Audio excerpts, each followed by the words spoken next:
On continue maintenant le prochain exposé de Catherine Labadien de l'Université de Sorbonne Nouvelle, Paris 3. Catherine, bonjour.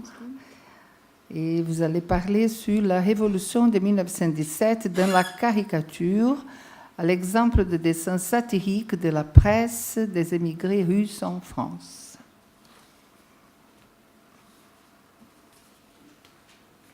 Merci.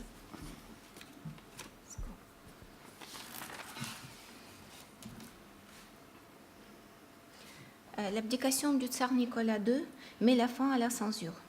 Durant presque un an, jusqu'à 9 novembre 1917, la date à laquelle Lénine décrète la fermeture des périodiques dits bourgeois, la presse satirique russe connaît son apogée. Aux côtés des anciens titres tels que La Libellule Strikaza, Le Nouveau Satirikon, Новый Satirikon, Le Bouffon, Shoot, Le Réveil, Budilnik, Le Fouet, Bitch, voient le jour les nouveaux, La Bombe, Bomba, Le Hibou, Pougatch, La Mitrailleuse, Polymeute et beaucoup d'autres. Ils sont secondés par de nombreuses affiches, des cartes postales et même des albums de caricatures. Merci.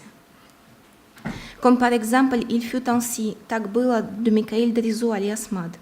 Le tsar, la tsarine, les membres du gouvernement provisoire, les chefs bolcheviques et les soldats de l'armée rouge, nul n'est épargné par les dessinateurs satiristes. Avec la fermeture des derniers titres anti-révolutionnaires en 1918, de nombreux caricaturistes opposants au régime léninien émigrent. Près d'une trentaine d'artistes comme Mikhail Drizou, Moïse Schlesinger alias Michelinsky, Paul Matyunin alias Pem, Nicolas Remizov alias Romy et d'autres s'installent en France où plusieurs d'entre eux se démarquent par une collaboration fructueuse à la presse française et aux revues satiriques russophones de Paris telles que Le Fouet, Beach ou encore La Fourche ou Quat. À travers leurs dessins souvent tristes et amers, les caricaturistes abordent non seulement la vie en exil, mais aussi la vie en Russie bolchevique et reviennent régulièrement sur la révolution de 1917 et sur les personnalités révolutionnaires. Nous nous intéresserons donc à la mémoire de la révolution en exil à travers les caricatures et articulerons notre contribution autour des images satiriques des deux revues russes en France dans l'entre-deux-guerres, Bitch et la Russie illustrée, où collaborent les dessinateurs vedettes de l'époque révolutionnaire Mikhail Linsky et Mad.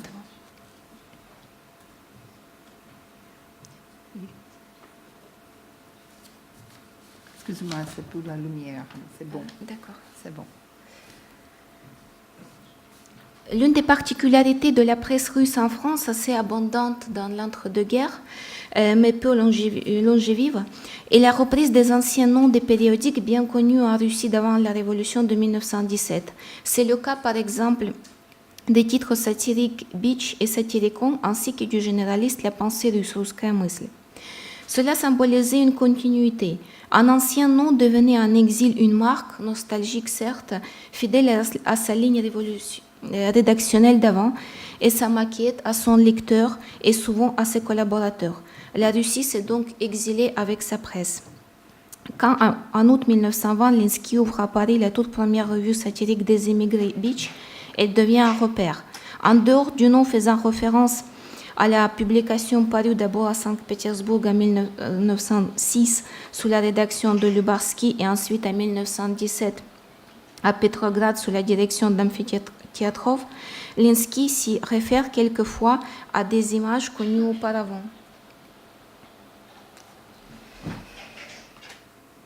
Par exemple, le tout premier numéro de Bitch parisien s'ouvre par la caricature Celui qui a du pouvoir, figurant le général Brusilov, héros de la Première Guerre mondiale, littéralement écrasé sous le postérieur d'un marin bolchevique armé. Le général Brusilov. Finalement, dans ce pays socialiste, le pouvoir est encore plus pesant qu'à l'époque du tsarisme. Cette caricature rappelle une autre. Voilà pourquoi Milyukov est parti, publiée dans la revue Le Tambour, dirigée à Petrograd en 1917 par Linsky, et mettant en image le ministre des Affaires étrangères du gouvernement provisoire Pavel Milyukov, lui aussi écrabouillé par un révolutionnaire brigand. Un autre exemple, le dessin de Mad, la solitaire, qui comporte exactement la même légende que la caricature faisant partie du recueil anti-révolutionnaire. Il fut ainsi interdit et détruit par les bolcheviks à Odessa en 1918.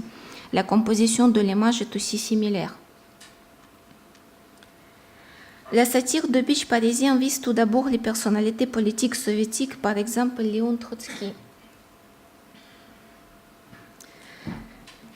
qui pour Linsky est un homme prétentieux, assoiffé de pouvoir et à l'amour-propre débordant à l'image de Napoléon. Mad, qui retrace l'ascension de Trotsky au pouvoir, le présente en clochard fou, une sorte de nouveau Diogène convoitant une place de monarque. Recréant assez fidèlement le visage de Trotsky, Mad passe par des petits détails, coiffure, chapeau, posture, etc. pour ridiculiser ce personnage. Le dessinateur continue à s'intéresser à Trotsky après son éviction du gouvernement en 1925 en accordant à son exil une place particulière sur les pages de la Russie illustrée. Quant à Linsky, lui-même juif, il met en avant la juiveté de Trotsky. Dans la caricature L'embrouillement, le caricaturiste déguise le monarchiste Markov II en rabbin afin d'attirer les regards sur Trotsky aux gros yeux portant une uniforme des Cosaques ayant pris la partie des Rouges. Vladimir Lénine est aussi omniprésent dans les caricatures de Mad et Linsky dès 1918. Les dessinateurs le traitent ouvertement de criminel politique et le figurent en bourreau du peuple russe, dont l'apparition est toujours accompagnée d'une image de potence, de sang, des cadavres ou de têtes de mort. Sa représentation est beaucoup plus violente et haineuse que celle de Trotsky. Lénine est un nouveau tyran assis sur le trône usurpé à la monarchie russe, aidé aveuglément par son fidèle serviteur, le soldat de l'armée rouge, Krasnoarmeец. Les mains ensanglantées, cet oppresseur des faibles a souvent l'allure d'une bête féroce. Il rappelle les soldats allemands des cartes postales satiriques de la Grande Guerre 1914-1918, figurant au milieu des tas de cadavres ou penchés sur les corps de leurs victimes. Pour Mad, comme pour d'autres artistes et publicistes émigrés, le virus du communisme découlait de ce conflit ayant affaibli la Russie et dont Lénine et Trotsky ont profité pour instaurer leur pouvoir. Les Krasnoarmeец prend aussi les traits d'un brigand barbare criminel sans conscience, voleur et violeur. Linsky trace quelques portraits poignards de ses bras droits de Lénine qu'il surnomme ironiquement dans une de ses caricatures les archanges.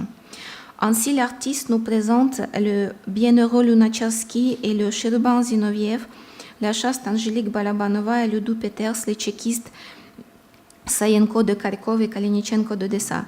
Ils ont reçu les nouveaux commandements de Lénine leur ordonnant de voler, tuer, commettre l'adultère, de ne pas honorer leurs parents, de convoiter les biens de leurs proches et de respecter le subotnik, travail collectif et obligatoire de samedi.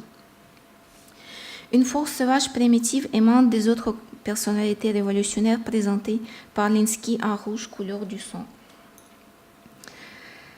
Il s'agit des 4 généraux, le nationaliste ukrainien Simon Petlura vêtu en cosaque Zaporog, l'anarchiste Nestor Makhno, un gros barbu féroce au nez rouge portant des épaulettes de chef d'armée impériale sur une simple chemise de paysan, l'un des chefs de l'armée rouge Mikhail Tukhachevsky, surnommé par Linsky Trouchachevsky, très enfantin avec une épée beaucoup trop grande pour la petite taille du personnage.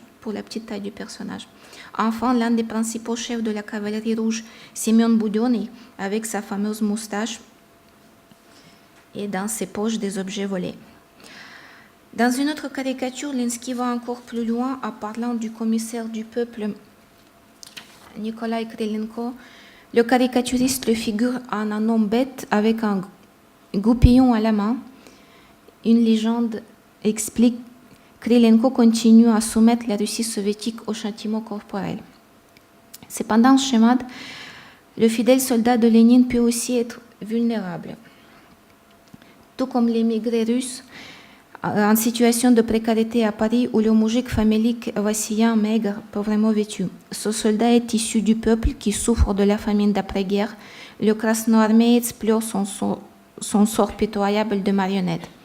Plus triste que drôle, ces caricatures sont à l'opposé des images propagandistes soviétiques montrant les corps solides des ouvriers prolétaires ou des paysans pleins d'ardeur. La figure de la Russie face à la Révolution. Dans son album Il fut ainsi, paru à Odessa en 1918, et ensuite dans Beach apparaît Mad pour parler de la Russie, fait recours au vieux fond des allégories traditionnelles antiques, avec au premier rang la figure de la femme-nation, de la femme-patrie ou bien encore de la mère-patrie. De surcroît, les mots strana signifiant en russe le pays, ainsi que rodina en français la patrie, dont le sens devient un exil encore plus profond et pointu, sont féminins. Mad développe donc l'allégorie féminine de la Russie, une femme vêtue d'une robe traditionnelle dite sarafan et coiffée d'un kokochnik, en la mettant ponctuellement aux côtés d'autres héros caricaturés, chefs de l'État soviétique, soldats de l'armée rouge, délégués étrangers, etc. Au début, c'est la belle Russie grande et forte, gracile et jolie, courageuse. Cette figure incarne les valeurs d'un temps et la Russie ancienne. Au fil des temps, sous l'emprise soviétique, la belle Russie se transforme. Elle devient désormais une femme prématurément vieillie, battue, littéralement exécutée. Ces images sont accompagnées de légendes assez explicites complétant le discours visuel sur la transformation de la Russie. Par exemple, comme dans la caricature que j'ai déjà montrée. Voilà. Non, pardon.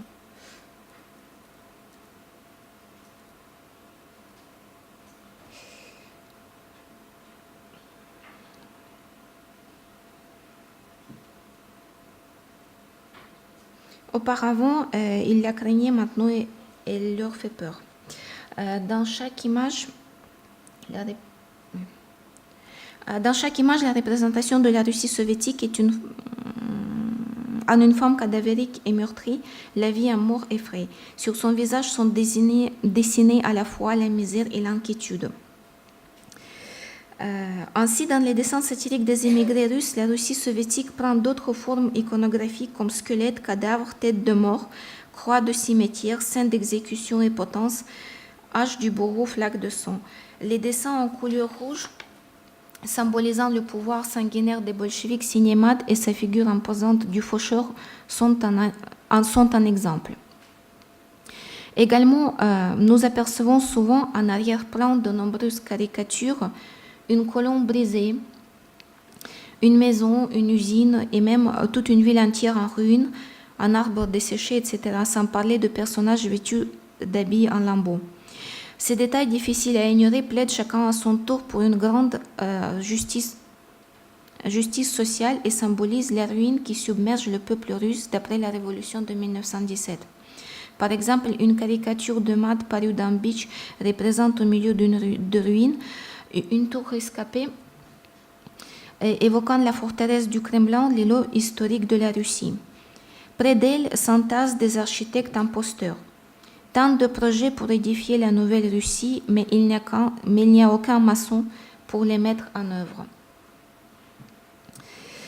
Nous y voyons l'allusion au fait que lors de l'émigration des années 1919-1921, la Russie a perdu plus d'1 million d'habitants, parmi lesquels s'est trouvée la fine fleur de la société, ces véritables bâtisseurs, hommes de sciences et des lettres, artistes, ingénieurs, hommes d'église, mécènes.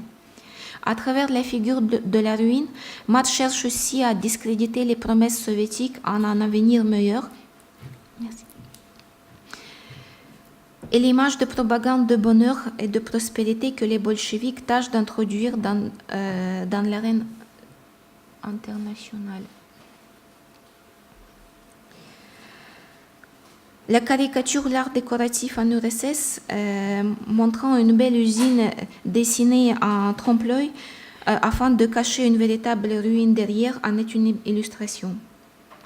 Outre la ruine physique, dans les dessins des satiristes émigrés, nous sommes également confrontés à la ruine morale qui a envahi la Russie soviétique. Elle est traduite par la satire sur l'alcoolisme, le vandalisme, le brigandage, une liberté excessive des mœurs, ainsi que sur d'autres vices de la société bolchevique, prenant la place centrale dans la page dédiée à la caricature dans la revue La Russie illustrée fondée à Paris en 1924 par le journaliste libéral Mironov. De nombreuses autres caricatures portent sur le cambriolage et la destruction des lieux de culte. Sont aussi dénoncés l'analphabétisme et le faible niveau de culture générale des soviétiques ainsi que l'incompétence et même l'illettrisme des nouveaux enseignants. Ces derniers inoculent à leurs élèves l'acceptation de la terreur. Enfin, pour conclure, la caricature artistique qui est à l'opposé de l'image officielle est, selon Marie-Emmanuelle Thillard, une propagande négative qui, en s'imposant même au regard distrait, cherche à ridiculiser, à provoquer ou encore à stigmatiser une situation ou une personne. Dans le cas des émigrés russes, la caricature qu'elle représente l'émigré lui-même ou son adversaire bolchevique reflète toujours le point de vue de l'homme chassé de son pays qui a refusé de se soviétiser. À partir de ces caricatures, nous dégageons l'image toujours extrêmement négative et sarcastique que les exilés russes ont emportée avec eux à l'étranger et qu'ils continuent à véhiculer et qu'ils se font de la vie en URSS. Ces caricatures servent aussi à exprimer la nostalgie de la Russie d'avant, détruite par le régime bolchevique. La Russie soviétique est vue comme un pays étranger, encore plus étranger que la France, dépourvu d'anciennes cultures et d'anciennes valeurs, remplacé par un mode de vie barbare. Grâce à ces dessins satiriques, nous apercevons aussi une certaine naïveté avec laquelle les émigrés continuent longtemps à croire en temporalité de leur situation. Ils espèrent sincèrement de pouvoir voir la fin du pouvoir soviétique un jour. Ils espèrent sincèrement que le pouvoir soviétique finira un jour par s'auto détruire et qu'ils retourneront en Russie pour la reconstruire et pour les remplacer, pour y replanter la culture préservée en exil.